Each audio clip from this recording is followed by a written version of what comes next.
Bismillahirrahmanirrahim. Assalamualaikum, salam sejahtera dan salam Malaysia Madani.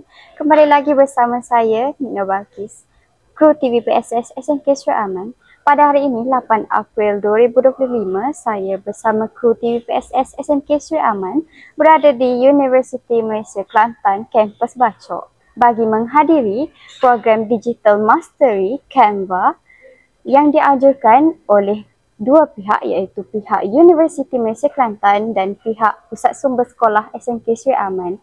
Jom rakan-rakan sekalian, kita saksikan bersama. Ikuti saya.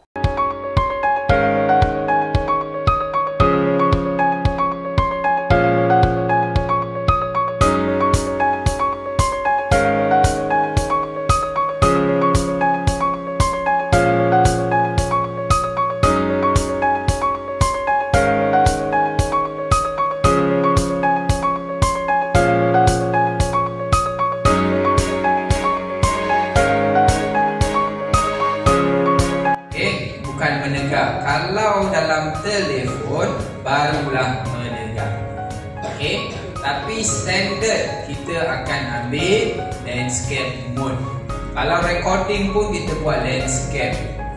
Okey, barulah kamu puas hati tengok video tu lebar.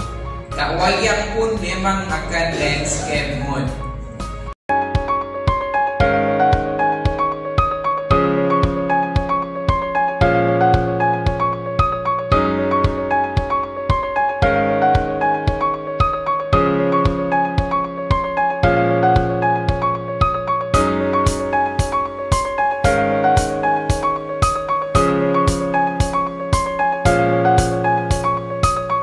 Assalamualaikum, saya Syamira, wartawan dari tim TV PSS SNK Sri Aman.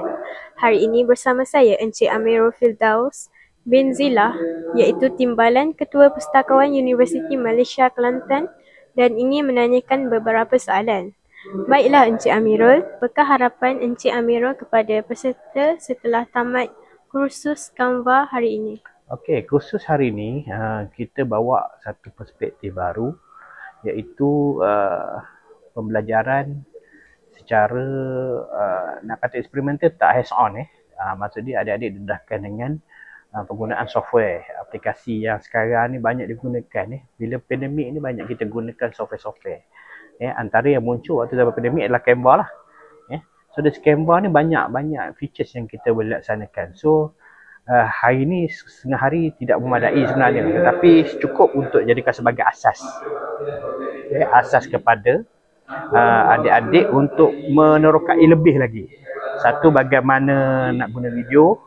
Lepas tu bagaimana untuk melaksanakan create image melalui AI. Dan juga bagaimana untuk orang kata membina lah, menghasilkan objek-objek digital yang boleh digunakan untuk pendidikan dan sebagainya. Okey, terima kasih kerana sudi menjawab soalan tadi. Itu sahaja daripada saya. Sekian, terima kasih. Sama-sama. Assalamualaikum.